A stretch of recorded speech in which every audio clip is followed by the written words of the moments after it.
Moltes gràcies, Raül, per les teves paraules. Ara li dono la paraula al Ramon Tremosa i Balcells, de Convergència i Unió. Bé, bon dia a tothom. Bé, assumeixo plenament el discurs que ha fet el Raül, perquè el comparteixo plenament, i també de la Maria Badia.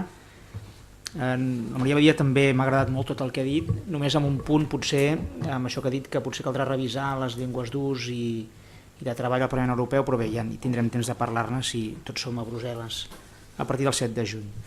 Bé, només havia preparat una intervenció d'1 minut i mig perquè avui el protagonista és en Miquel i avui nosaltres fem de simples admiradors de la seva obra, no? Avui és un dia d'esperança i avui és un dia d'homenatge, de veure com, diguem-ne, enmig dels temps que corren, de passotisme, d'indiferència, de relativisme, de derrotisme, en la societat de desvinculació en la qual estem, l'esforç d'un home sol pot arribar tan lluny. I és en aquest sentit doncs, que avui és un dia per mi de reconeixement, de veure com l'ambició, la voluntat i la determinació d'un home sol ha portat la feina fins aquí, posant el debat del català a les institucions europees. Bé, que el català avui encara no sigui reconegut a Europa, com les altres llengües europees, és una victòria pòstuma de Franco. En el seu llit de mort, el dictador Franco, potser una de les coses que li haurien agradat més de sentir és d'aquí 30 anys el català encara no existirà internacionalment. I si em pregunten per què jo avui soc cap de llista d'un partit polític, diguem-ne, és entre d'altres coses per resoldre aquest tema. Si jo fos danès, jo avui no seria candidat, perquè els danesos tenen un reconeixement, diguem-ne, i no han de fer una feina addicional perquè, diguem-ne, disposen d'un estat que en aquest cas els fa normal la seva llengua. I en aquest sentit, doncs Europa és model de bones pràctiques. He estat a Brussel·les fa poc amb una sessió de treball del futur grup al qual ens incorporarem si sortim escollits, i parlàvem amb un comissari estonià, Siim Kallas em sembla que és, que deia, diu, quan va caure el comunisme i va haver aquell daltabaix econòmic i social tan fort, diu, ningú ens va ajudar, tota la feina la vam fer nosaltres, però sabíem molt clar on volíem anar.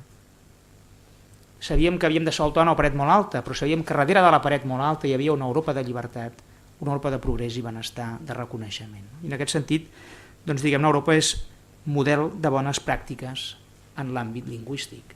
Per exemple, Finlàndia té una minoria sueca que no arriba al 5% de la població i automàticament el suec és oficial a Finlàndia a tots els efectes en tot l'estat. I si Suècia no existís o no fos membre de la Unió Europea, el suec seria llengua oficial i llengua d'ús automàticament al Parlament Europeu i en altres institucions europees. O, per exemple, Irlanda, quan eleva el gaèlic a la categoria d'oficial amb igualtat de drets a l'anglès, fa que automàticament aquest reconeixement estatal dongui al gaèlic l'estatus de llengua oficial i llengua d'ús de la Unió Europea. I en aquest sentit, doncs, comparteixo amb el Raül plenament l'opinió de que a Brussel·les hem de ser tan hàbils i tan astuts i ens hem de coordinar tant com convingui i pensar molt bé què fem, cada pas que fem, amb la cura amb què el Miquel ha anat treballant, però que l'últim botó és a Madrid. I això també ho hem de denunciar. Bé, jo ja per anar acabant, el Miquel va venir a Arenys de Noguera el novembre passat a presentar els seus treballs. Arenys de Noguera és a la Franja de Ponent, és el poble d'on jo vinc, és un poble entre el Pallars i l'Alta Ribagorça i segur que no hi heu estat mai, però és un lloc molt bonic. Aquest poble és a 1 quilòmetre del riu Noguera Ribagorçana i l'any 1833 algú va marcar en un llapis que aquell havia de ser la frontera de Catalunya. I jo estic a 1 quilòmetre del riu, els meus avis no sabien parlar castellà, però han nascut aragonesos. El català avui a l'Aragó encara no està reconegut.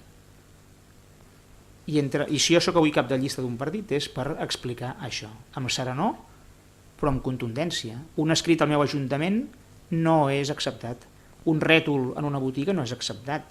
Els meus amics que tenen fills han d'agafar el cotxe i portar-los a Pont de Suert a l'escola, perquè, tot i que l'Ajuntament d'Areny, que és sensible en els temes lingüístics, fa unes hores de català a l'escola, doncs el govern aragonès i l'oposició dels partits aragonesos impedeixen doncs, que hi hagi ensenyament en català al meu poble. I és en aquest sentit doncs, que l'Espanya democràtica suspèn clamorosament, perquè la Franja de Ponent és l'únic territori a la Unió Europea en el qual la llengua pròpia encara no té reconegut l'estatus d'oficialitat. El Miquel va venir a Arenys de Noguera a presentar els seus treballs en la trobada de la Institució Cultural de la Franja de Ponent que hi vam fer-hi, i espero que hi torni algun dia per fer alguna pedalada per la Vall dels Voltors, que ell això en sabrà molt més que jo. No?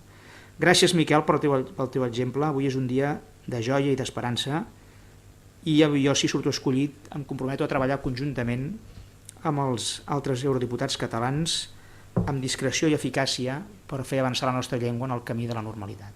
Moltes gràcies.